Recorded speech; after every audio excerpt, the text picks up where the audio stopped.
새롭게 하라 하는 제목으로 오늘 에스겔 36장에 있는 말씀을 함께 듣습니다. 성경은 인간의 마음이 참 중요하다 그렇게 강조를 합니다. 잠언서 4장 23절의 말씀을 보면 무릇 지킬 만한 것보다 너의 마음을 지키라 그렇게 말씀을 합니다. 살면서 우리가 지킬 것이 얼마나 많습니까? 우리의 생명도 지켜야 되고 또 우리 가정도 지켜야 되고 여러 가지 많은 것을 지켜야 됩니다. 그런데 무엇을 지키든 가장 먼저 지키고 또 가장 반드시 지켜야 될 것이 바로 우리의 마음이다 라고 합니다.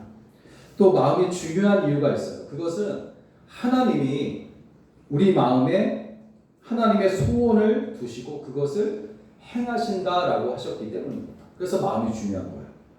스스로도 모든 것을 하실 수 있으신 하나님이 보잘것없는 우리 마음에 하나님의 소원을 저장해 놓으시고 그 소원을 하나씩 이루어 가신다는 이 사실 하나만으로도 우리는 얼마나 놀라운 존재인가, 또 하나님께서 우리를 통해 얼마나 놀라운 일을 하시는가라는 것을 짐작해 볼 수가 있는 것입니다. 그렇다면 우리의 마음에 두신 하나님의 소원이 이제 이루어지기 위해서 우리의 마음이 어떠해야 될 것인가 하는 것입니다. 로마서 12장을 보면 너희는 이 세대를 본받지 말고 오직 마음을 새롭게 함으로 변화를 받아 하나님의 선하시고 기뻐하시고 온전하신 뜻이 무엇인지 분별하도록 하라 그렇게 말씀을 하시고 있고, 오늘 본문에서도 또 새 영을 너희 속에 두고 새 마음을 너희에게 주되 그렇게 말씀하고 있어요. 새 영, 새 마음 이것입니다. 하나님께서 우리 마음에 소원을 두시고 행하시는데 우리의 마음이 어떠해야 되느냐? 새 마음이 되어야 된다는 거예요. 새롭게 되어져야 된다 그런 말씀입니다. 하나님의 소원이 우리 마음에 저장되어 있어도 그 마음이 새롭게 되지 않으면 안 된다는 것이죠. 그러니까 다른 것으로 채워져 있었던 우리의 마음, 그 마음을 이제 주님만 가득한 마음으로 새롭게 하라 하는 것입니다. 여러분, 마음 먹기에 달렸다라는 말을 참 많이 하는데 사실 우리가 어떠한 마음을 가지고 있느냐에 따라서 우리의 기분도 바뀌어지고 또 우리의 생각도 바뀌어지고 또 우리 하는 일도 또 바뀌어지는 것을 볼 수가 있어요. 어떤 마음을 가지고 있느냐에 따라 그렇다는 거죠. 마찬가지로 모든 문제는 마음에 있고 마음에 문제가 있다면 여러분 그것을 새롭게 할 때에 문제도 역시 해결되는 거 아닌가 하는 것입니다. 만약 마음을 새롭게 하는데 무관심하게 되면 근심과 염려 그리고 죄악된 세상에서 우리는 벗어나지 못하게 될 것입니다. 그러므로 여러분 우리는 날마다 성령의 능력으로 우리 마음을 새롭게 하는 일에 관심을 가져야 되고 또 애써야 할 것입니다. 그렇다면 마음이 새로워지려면 어떻게 해야 되는가 하는 거죠. 우리의 마음을 새롭게 하려면 또 어떻게 하는 것이 새로운 마음을 갖는 것인가 우리가 생각해 볼 필요가 있습니다. 첫째는 마음을 새롭게 하려면 가장 먼저 죄를 회개해야 한다는 것이죠. 여러분 우리 신앙생활 하는 데 있어서 모든 어떤 길을 가든지 그 첫 관문에는 항상 문이 있어요. 그 문이 뭐냐면 회개의 문입니다.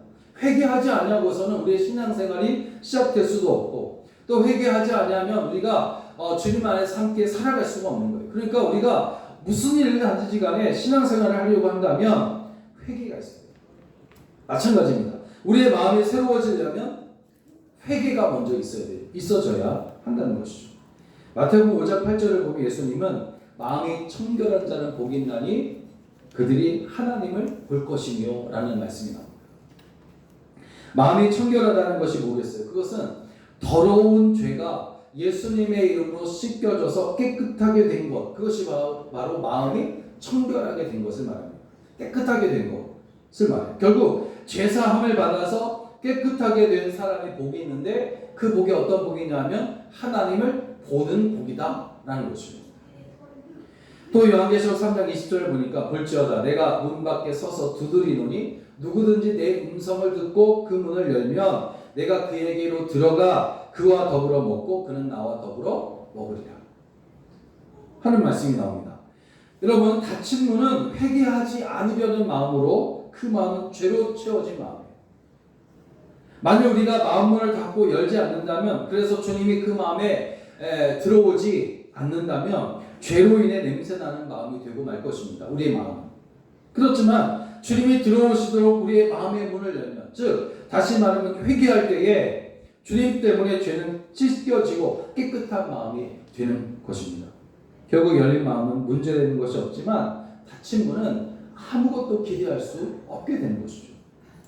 여러분, 향수가 향을 내려면 뚜껑을 개봉해야 하듯이 교회와 성도가 세상에 그리스도의 향기를 내고 또 빛과 소금이 되기 위해서는 주님을 위한 마음의 문이 열려져야만 하는 겁니다. 여러분, 마음 문을 걸어 잠근 상태, 즉 회개와 죄 사함의 은혜 없이 교회를 다니고 있다면 그것은 교회를 다니는 것이 아니라는 겁니다. 병뚜껑을 닫아서 밀봉해서 태평양 바다 한가운데 던져 놓으면 그 병이 바다를 수천 번을 건너고 또 건너고 계속 건너도 물 한 방울 병 안으로 들어갈 수가 없는 것처럼, 하늘의 복을 담아야 살 수 있는 우리의 마음이 죄로 인해 닫혀 있어 버리면 어떠한 복도 어떠한 은혜도 마음에 들어올 수가 없는 겁니다. 그러므로 여러분, 회개하는 것이 복과 은혜로 가는 문이라는 것이에요. 회개하지 아니하면, 그래서 문이 열려지지 아니하면 하늘에서 오는 그 복과 은혜가 우리 가운데 온다 할지라도 그 복이 우리 가운데 들어오지 않는다는 거죠. 고전 성서 영화 중에 십계라는 영화는 참 유명한데, 이 영화에서 모세 역할을 했던 찰턴 헤스턴이라는 사람 참 유명한 영화 배우지 않습니까? 이 영화 배우가 영화 촬영을 다 마치고 난 후에 한 기자가 물어보는 거예요. 모세와 같은 역할을 한 당신에게 어떤 영적 변화가 일어났습니까? 이렇게 물었습니다. 그랬더니 그가 이렇게 말합니다. 저 시내산에 올라갔던 사람이 어떻게 같은 사람으로 내려올 수 없겠습니까? 라고 하면서 자신이 어떤 영적 변화를 일으켰다라는 사실을 간접적으로 대답을 했다고 해요. 이런 배우로서 영화 촬영을 위해 시내산, 즉 하나님의 임재가 있었던 그 시내산에 올라갔다 왔을 뿐인데도 내가 변화를 받았다라고 간증했는데, 우리는 과연 어떠냐 이거죠. 시내산만 하나님께서 임재하시는 산이 아닙니다. 우리가 예배드리는 이곳, 이 처소가 바로 시내산이고 하나님께서 임재하시는 곳인 줄로 믿습니다. 여러분, 좋은 말씀을 듣고도 좋은 일을 하지 않으며, 복음을 듣고도 기뻐하지 아니하고, 겸손하고 섬기라는 말씀을 들어도 남의 집 불구경하듯 여전히 교만하며, 인내하여 생명의 면류관을 쓰는 사람이 되라고 외쳐도 끝내 견디지 못하고 믿음을 저버리게 된다면, 그것은 결국 마음문이 닫혀 있다라는 증거입니다. 회개하지 아니하면 좋은 말씀을 듣고도 좋은 말씀으로 듣지 않는 거예요. 회개하지 아니하면 복음을 듣고도 기뻐할 수가 없어요. 회개하지 아니하면 겸손하고 섬기다라고 할지라도 남의 집 불경하듯 그렇게 살아가는 겁니다. 회개 없이 기뻐할 수 없고 회개 없이 생명의 면류관을 쓸 수가 없는 겁니다. 그러므로 주님 앞에 숨김없이 그 모든 죄를 내려놓고 용서를 구하는 그런 회개가 먼저 있어야만 우리의 마음이 새롭게 되어지는 겁니다. 오래전에 어느 집사님의 집에 갑자기 신방을 한 적이 있어요. 연락을 갑자기 해서 전화를 드리고 이제 방문하게 됐는데, 갑자기 방문을 했는데도 깔끔하게 정리가 되어 있는 거예요. 집이 청소가 되어 있어요. 그런데 예배를 마치고 잠깐 앉아 있는데 장롱 옆에 급하게 쑤셔놓은 것만 같은 옷들이나 쓰레기가 막 있는 거예요. 그 집사님 민망할 것 같아서 그냥 모른 척하고 그냥 나온 적이 있는데, 여러분, 우리가 지금 무엇을 숨기고 있느냐 이거죠. 숨기고 있다는 것은 사실 마음문이 닫혀 있는 것을 말합니다. 닫혀 있다는 것이 뭡니까? 그것은 주님께 보여드리고 싶지 않은 것들이 있다는 것을 말하는 거예요. 주님께서 더러운 것이 가득 숨겨져 있는 곳에 그 문을 열라고 하시는 것처럼 우리에게도 마음의 문을 열라고 하시는 거예요. 감추지 말라는 거죠. 그 속에 무엇이 들었든 열어서 주님께 보여드리고 회개하고 용서받으라고 주님이 말씀하십니다. 그렇게 마음의 문을 여는 것, 즉 회개하고 죄사함의 은혜를 받는 것이 마음을 새롭게 하는 첫 걸음인 줄로 믿습니다. 그러면 이렇게 마음의 문을 열면 끝나느냐? 그것이 아니란 말이에요. 마음의 문을 열고 회개하고 정말 죄사함의 은혜를 받고 정말 구원의 확신을 가졌다면 그것으로 끝나는 것이 아니라 우리의 마음, 그 마음이 부드럽게 되어져야 됩니다. 부드럽게. 옥토가 되어져요. 좋은 땅이 되어져야 합니다. 마태복음 11장 16절을 보면 비유하건대 아이들이 장터에 앉아 제 동물을 불러 이르되 우리가 너희를 향하여 피를 불어도 너희가 춤추지 않고 우리가 슬피 울어도 너희가 가슴을 치지 아니하였다 함과 같도다 하는 말씀입니다. 이 말이 무슨 말이냐면 무감각해진 세대 또 이제 딱딱해지고 굳어진 마음을 향해서 주님께서 하신 말씀입니다. 길가와 같이 굳어있는 땅에는 씨를 뿌려도 뿌리를 내리지 못하는 것처럼 우리의 육신도 간이 굳어지고 폐가 굳어지면 죽어가는 징조인 것처럼 우리의 마음이 굳어 있으면 아무리 좋은 말씀이라도 뿌리를 내리지 못하고 악한 자에게 빼앗겨 버리고 마는 겁니다. 그러므로 하나님의 은혜가 임하고 그 말씀이 그 은혜가 정말 아름다운 열매를 맺게 하려면 우리의 새로운 마음이 되어지려면 굳어진 마음을 부드럽게 해야 하는 그런 작업이 반드시 필요하다는 겁니다. 에레미야 4장 3절을 보면 너희는 오래된 땅을 갈고 가시덤불 속에 타종하지 말아라 하는 말씀입니다. 바리새인과 서기관들 그들은 하나님을 누구보다도 잘 아는 사람들이었어요. 그래서 정말 주님께서 그리스도라는 사실을 그들이 믿고 영접하게 되면 그들보다 하나님께 쓰임받을 사람들이 어디 있겠어요. 그렇지만 그들은 예수 그리스도를 영접하지 않고 오히려 십자가에 처형을 하게 됩니다. 그것은 무슨 말이냐면 결국 마음이 굳어 있었기 때문에 마음이 굳어 있어요. 죄인들은 자신의 죄를 고백하고 회개하고 용서함 받고 또 이제 그 마음이 부드럽게 되어서 구원받을 수 있었지만 그리고 성숙된 신앙인이 될 수 있는 길을 열 수 있었지만 스스로 의인이라고 말하던 사람들은 굳은 마음을 더 굳게 만들어서 영원히 멸망당하는 어리석은 일을 그들이 하고 말았다는 거죠. 곡식은 어떻습니까? 굳은 땅에서 추수하는 것이 아닙니다. 굳은 땅에서는 곡식을 출수할 수 없습니다. 부드러운 옥토에 씨를 뿌리고 부드러운 옥토에서 열매를 거두는 것이죠. 굳어진 마음은 죄악으로 다져진 땅이고 좋은 것도 나쁘게 보는 강팍한 마음. 여러분 우리 그 고도에 나무를 심은 것들 여러분 보지 않습니까? 아무리 굳은 땅이고 시멘트로 다져놓은 땅이라 할지라도 생명 있는 나무가 심겨지니까 그 굳은 땅이 일어서는 거예요. 갈라지고. 부드러워지지 않는 이상 더욱 단단해 굳어져서 버려지는 땅이 되고 말 것이요. 그러므로 이런 마음이 굳어지게 한다면 굳어진 마음이 발견되면 우리가 즉시 걸음을 멈추고 주의 생명의 말씀 그리고 성령의 도우심으로 그 마음밭을 갈아엎어야 된다는 거죠.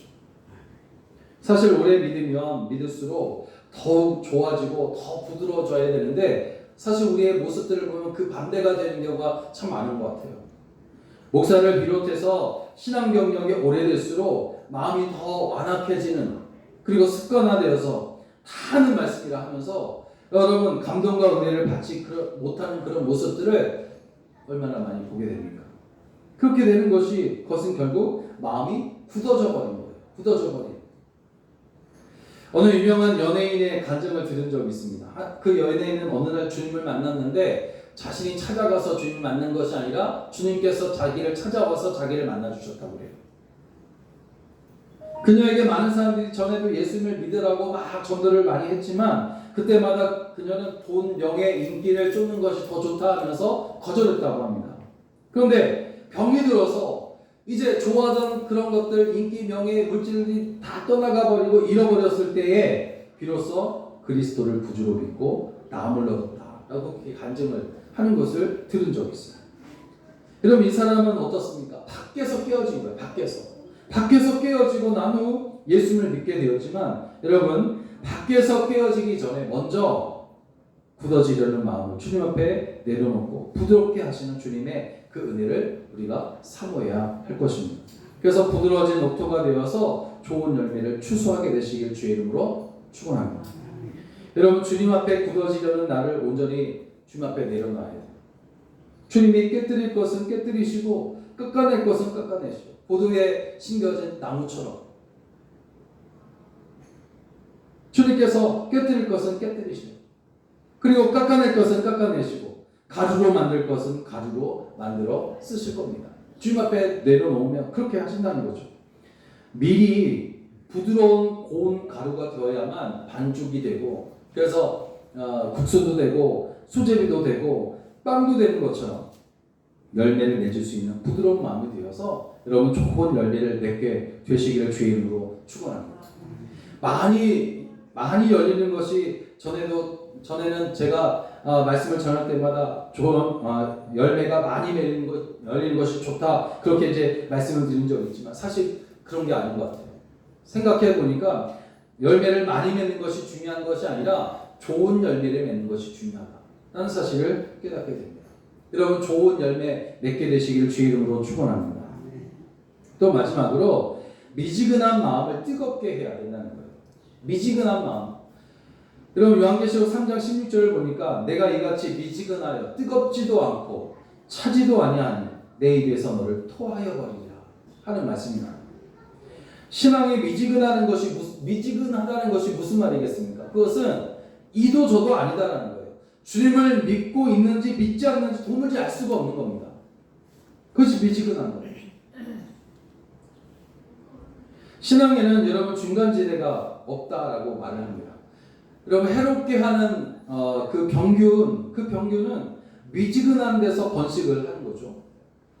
김치냉장고가 없을 때에는 땅을 파서 김장독을 묻어 넣습니다.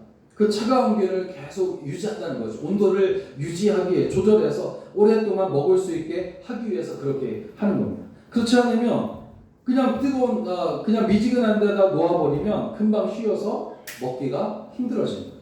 그리고 쉰다는 것이 사실 그것은 부패하는 것을 말하는 거잖아요. 부패하는 것. 그리스도인의 신앙도 마찬가지입니다. 계속 뜨겁지 않으면 부패하기 쉽다는 거죠. 사실 우리가 편하고 안전한 것만 찾다 보면 신앙이 미지근하게 되는 것을 볼 수가 있습니다. 그렇다고 여러분 평안하지 말고 안전하지 말아야 한다는 그런 말이 아닙니다. 다만 주님 안에서 우리가 평안하고 주님 때문에 안전하다는 믿음의 고백이 우리에게 늘 있어야 한다는 것입니다. 또 힘들고 어려울 때는 문제를 해결해달라고 더 간절히 기도해야 돼요. 뜨겁게 막 기도해야 합니다. 그리고 응답을 받았다면 그것을 끝나는 것이 아니라 감사와 찬양이 있는 신앙생활로 계속해서 이어져야 됩니다. 그것이 바로 뜨거운 신앙생활이에요. 뜨거운 신앙생활이라고 해서 막 아주 막 불붙듯이 막 얼굴이 빨개지고 이런 삶이 계속되어 그것이 뜨거운 신앙생활이 그게 아니란 말이에요. 뜨거운 신앙생활이라는 것은 문제 해결받았다면 해결받은 것으로 끝나는 것이 아니라 감사와 찬양으로 삶이 이어지는 것. 그것이 바로 뜨거운 신앙생활. 이도 저도 아닌 미지근한 신앙이 되지 않도록 항상 경계하는 것. 구원하신 은혜, 용서하신 사람을 계속해서 마음속으로 사모하고 기억하는 것. 그것이 바로 뜨거운 신앙생활의 모습인 줄로 믿습니다. 그럼 뜨겁지 않은 마음은 참 신앙인의 마음이 아니며 뜨겁지 못한 형식적인 신앙은 불신앙만 못하는 거예요. 그럼 미지근한 신앙으로 버림받지 않게 되시기를 주의 이름으로 부탁을 드립니다. 우리 속담 중에 수박 겉핥기라는 말이 있습니다. 겉만 핥고는 수박이 단지 쓴지 매운지 알 수가 없는 거예요. 쪼개서 빨간 부분을 먹어야만 수박이 달다는 것을 알 수 있고 더 놀라운 사실은 더 깊이 들어갈수록 더 달달하는 사실을 우리가 알게 되는 거예요. 수박이 그렇잖아요. 그죠? 수박이 겉에는 별로 맹맛이지만 속으로 들어가면 안쪽으로 들어가면 더 달아지는 거예요. 단맛이 나와요. 혀로 겉만 핥는 신앙은 들어갈수록 단 것이 나온다는 사실을 모르기 때문에 여러분 성경책만 보면 힘들어하고 설교 시간만 내면 머릿속이 하얗게 돼요. 여러분 어떤 사람이든 다 마음이 있습니다. 그 마음이요. 우리가 형태로는 그 마음이 어떻게 생겼는지는 알 수 없어요. 어떤 사람은 그 마음이 머리에 있다라고 하는 사람도 있고, 어떤 사람은 가슴에 있다 이렇게 말하는 사람도 있어요. 형태를 알 수 있어요. 그러나 어떤 사람이든 다 마음을 가지고 있습니다.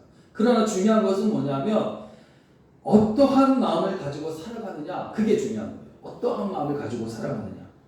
같은 말씀을 읽어도 뜨거운 마음을 가진 사람은 꿀송이같이 달게 느껴지겠지만, 미지근한 마음을 가진 사람은 그 맛을 알 수 없는 것이요.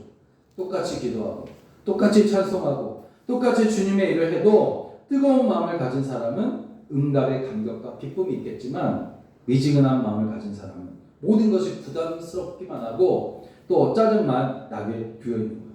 그러니까 달게 모든 문제는 마음에 있는 것입니다.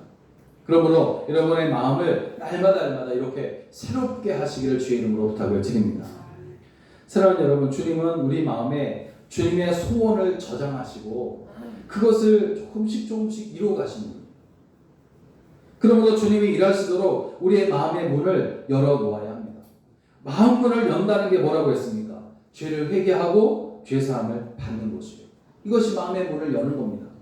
그래서 회개하지 않아서 단단하게 굳어져 가지고 아무 열매도 맺지 못하는 그런 마음이 아니라 옥토처럼 부드러워져서 좋은 열매를 맺게 되시길 주의 이름으로 축원합니다. 또 이도저도 아닌 미지근한 마음이 아니라 주를 향한 믿음이 흔들리지 않는 그런 뜨거운 마음이 되시길 바랍니다. 정말 하나님을 향한 마음이 뜨거워졌다가 이것으로 끝났다가 맞춰지는 것이 아니라 계속해서 찬송과 감사의 삶이 이어지게 되는 것, 그것이 바로 신앙생활의 뜨거운 신앙생활의 모습인 줄로 믿습니다. 뜨거운 마음은 범사에 하나님의 은혜를 아는 것입니다. 늘 감사하는 것이 바로 뜨거운 마음입니다. 이러한 마음이 자석처럼 복을 끌어당기는 마음이라는 거죠. 이렇게 우리의 마음이 주님 때문에 새로워지는 것은 하나님의 은총이 축복임을 알아서 여러분 참된 그리스도인으로서 하나님께 칭찬받으며 하나님을 날마다 범사에 영화롭게 하는 그런 성도가 다 되시길 주의 이름으로 간절히 축원합니다. 기도하겠습니다.